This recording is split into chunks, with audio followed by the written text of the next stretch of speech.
entrepreneur and someone who suffers from a serious case of wanderlust.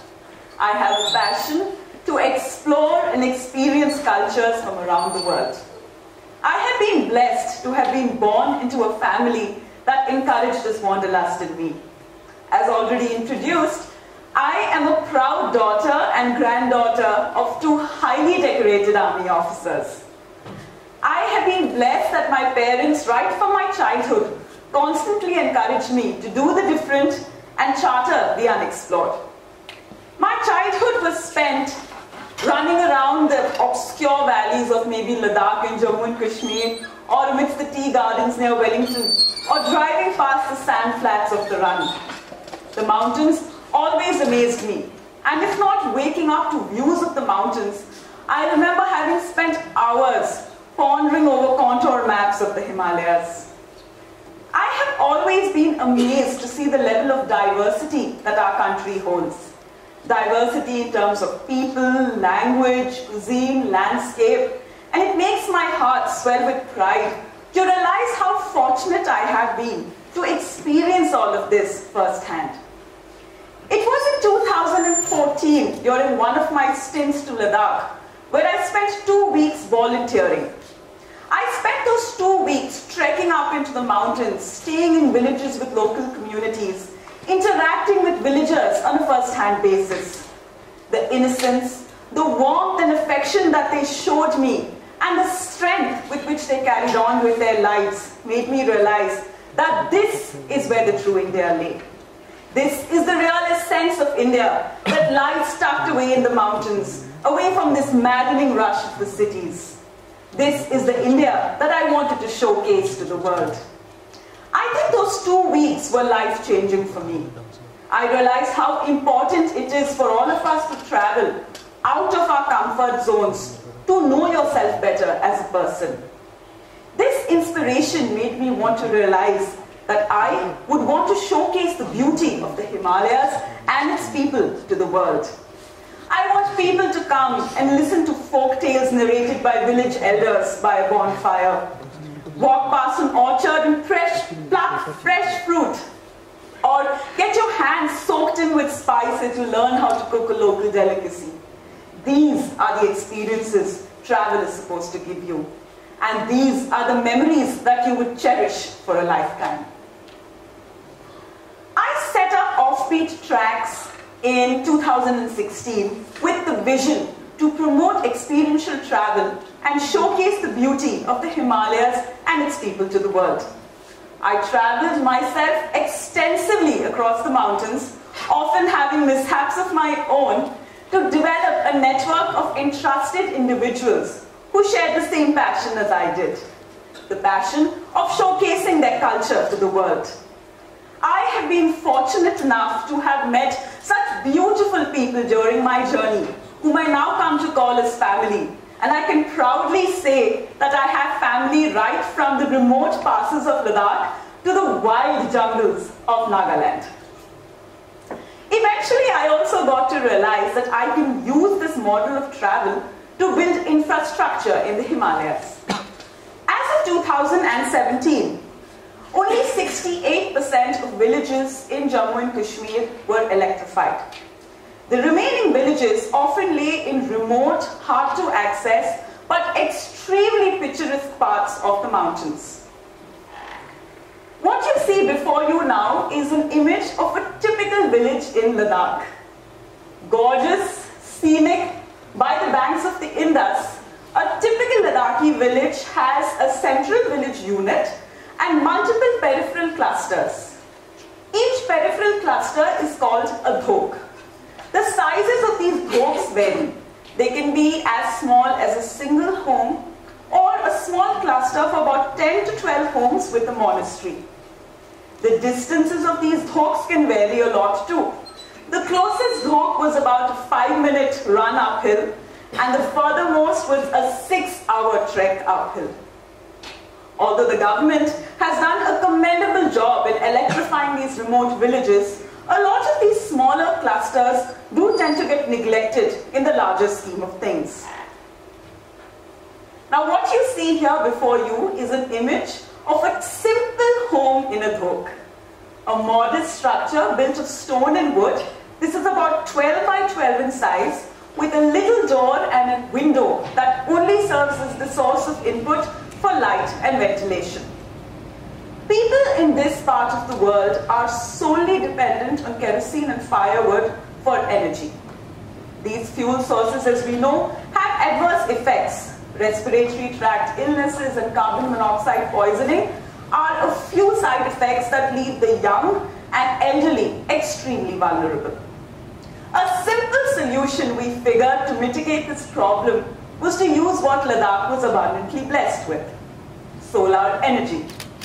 Ladakh, being a high-altitude cold desert, is blessed with 300 days of abundant sunshine that has immense potential to be utilized.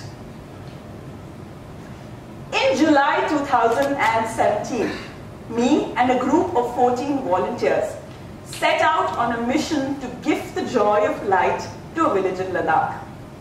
We spent a week at village Takmachik in Ladakh and solar electrified 10 homes and a monastery during our stint there. The dhok that we worked was called Hammer.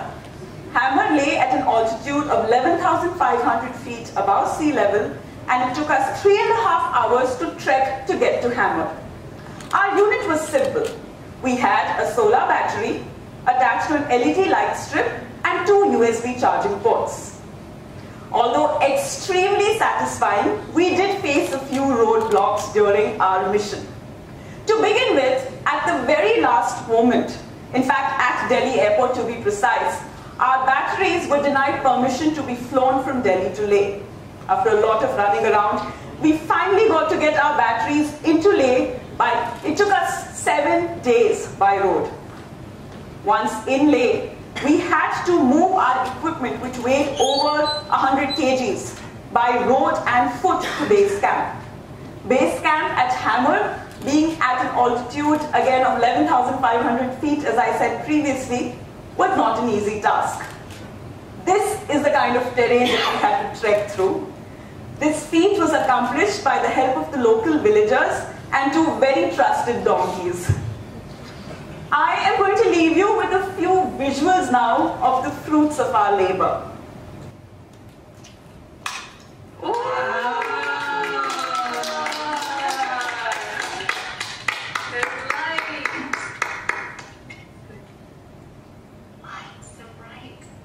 What do you think? You like? Okay, turn it on. Alright, we turn it on.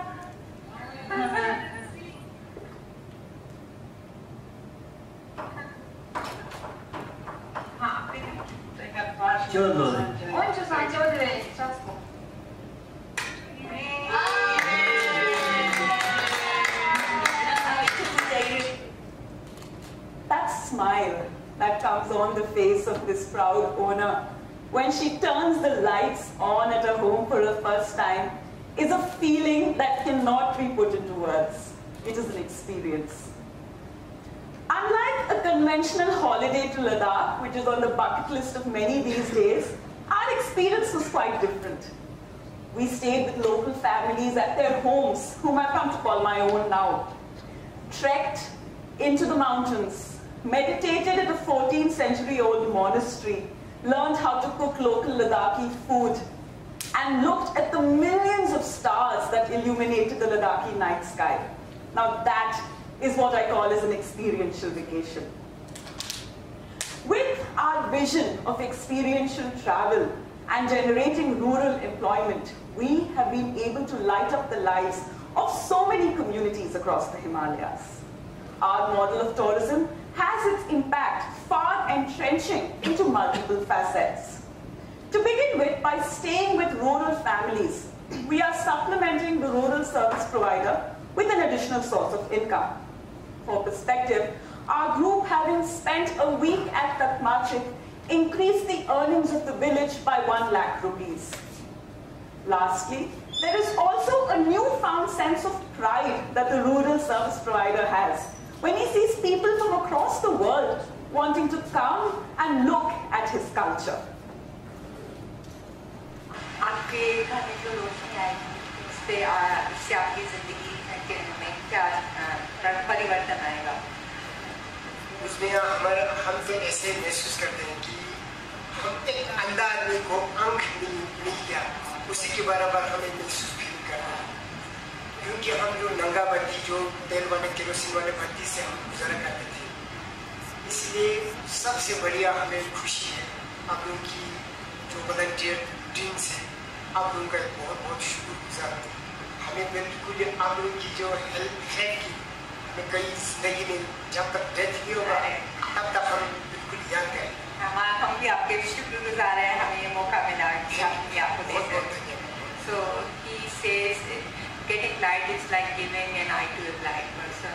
He will never forget what you guys did for me, and he will be forever grateful for his life. This is not travel, where you are herded in a bus from place A to place B and put back in that same old hotel room. This is not travel, where you're going to wear a fancy dress for your next Facebook profile picture. This is travel to understand yourselves a little bit better and this beautiful world that we live in. Ladies and gentlemen, this is the future of travel. And I invite you all to come and experience this travel, to change the world and open up your hearts to experiences like no other. Thank you.